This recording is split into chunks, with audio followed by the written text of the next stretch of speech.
সম্মানিত দেশবাসী, বাংলাদেশ ইসলামী ছাত্র শিবির সেই বাংলাদেশ ছাত্রলীগের পথেই হাঁটছে। আমরা লক্ষ্য করেছি ডাকসু নির্বাচনে ক্ষমতায় যাওয়ার জন্য ছাত্রলীগ যেসব পন্থা অবলম্বন করেছে বা আওয়ামী লীগ বিভিন্ন নির্বাচনে যেসব পন্থা অবলম্বন করেছে, অনুরূপ পন্থা ছাত্র শিবিরও অবলম্বন করেছে।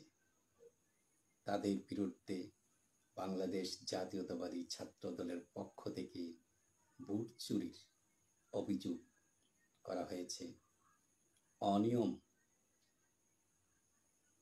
হয়েছে অনেক জায়গায়, সেগুলোর অভিযোগ উত্থাপন করা হয়েছে।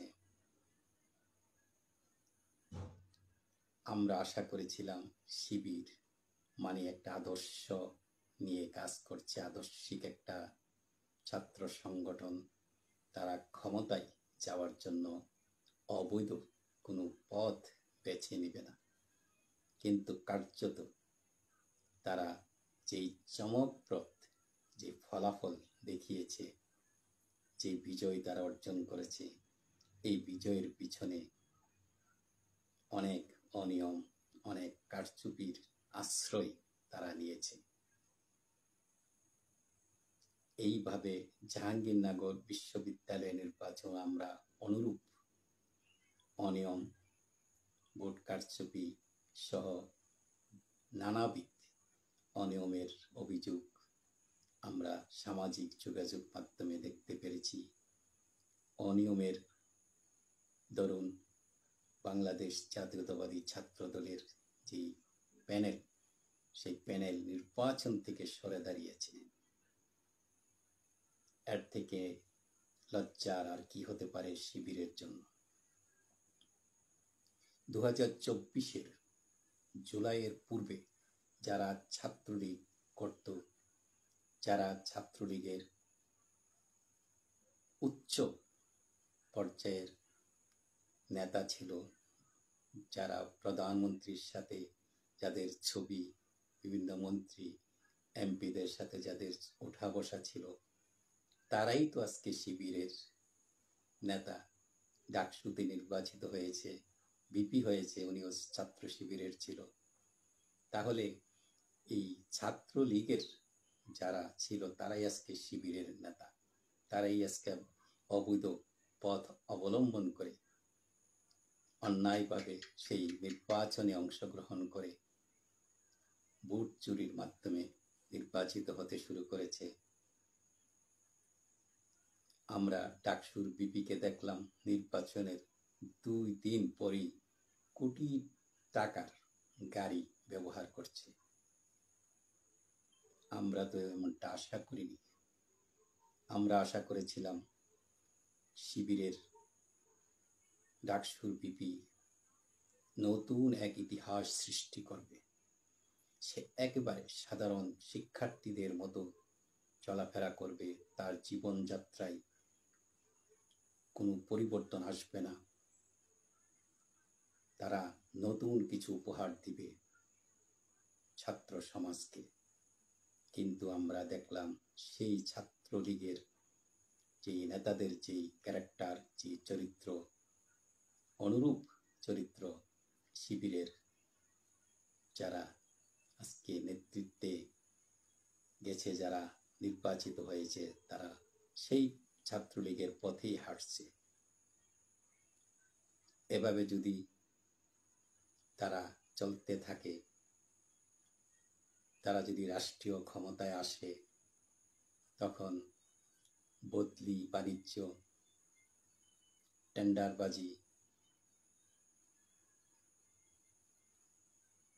নিয়োগ বাণিজ্য থেকে শুরু করে অবৈধ পন্থায় টাকা উপার্জনের যত ওয়ে আছে, যত রাস্তা আছে, সবগুলোই তারা ব্যবহার করবে। কারণ যারা নেতৃত্ব দিচ্ছে, নেতৃত্বে যাকে যাকে দলে দলে ছাত্রলীগের যেই যারা নেতা ছিল তারাই শিবিরের নেতা হচ্ছে। তো লোক তো সেই ক্যারেক্টার তার মধ্যে রয়ে গেছে। আমাদের নবী হজরত মোহাম্মদ সাল্লাল্লাহু আলাইহি সাল্লাম বলেছেন, কেউ যদি দৌড়ে এসে বলে উহুদ পাহাড়টা মাটির সাথে মিশে গেছে, তাহলে এটা তোমরা বিশ্বাস করো। কারণ যেই আল্লাহ উহুদ পাহাড় নির্মাণ করেছেন, উনি এই পাহাড়কে মাটির সাথে মিশিয়ে দেওয়ার শক্তি রাখেন। আর কেউ যদি দৌড়ে এসে বলে যে অমুকের চরিত্র মুহূর্তের মধ্যে পরিবর্তন হয়ে গেছে, তা বিশ্বাস করো না। কারণ ক্যারেক্টার, চরিত্র এমন এক জিনিস, এটার সাথে সাথে পরিবর্তন হয় না, সময় লাগে। কাজী সদ্য ছাত্রলীগ থেকে যারা শিবিরে এসে নেতৃত্বের নেতার যে দায়িত্ব নিচ্ছে, তাদের চরিত্র তো পরিবর্তন হওয়ার নয়। কাজী তারা ছাত্রলীগের পথেই হাঁটছে অলরেডি। কাজী দেশের মানুষ যেই আশা আকাঙ্ক্ষা করছিল যে বাংলাদেশ ইসলামী ছাত্র শিবিরের ছেলেদের চরিত্র, তাদের সংগঠনের যে নিয়ম কানুন, সেগুলো একটু ভিন্ন টাইপের, তারা সততা ও নিষ্ঠার সাথে দায়িত্ব পালন করবে। কিন্তু রাতারাতি যদি কেউ শিবিরের নেতা হয়ে যায়, সেই নেতা থেকে সেই আদর্শিক কিছুই আশা করা যায় না। দর্শকবৃন্দ, আমরা আশা করি দেশে যারা ছাত্র রাজনীতি করে, সকল সংগঠনই দেশকে ভালোবেসে দেশ প্রেম নিয়ে রাজনীতি করবে, তাদের দায়িত্ব পালন করবে, এমনটাই আশা করি। আজকের মতো এটুকু বলেই শেষ করছি। আল্লাহ হাফেজ।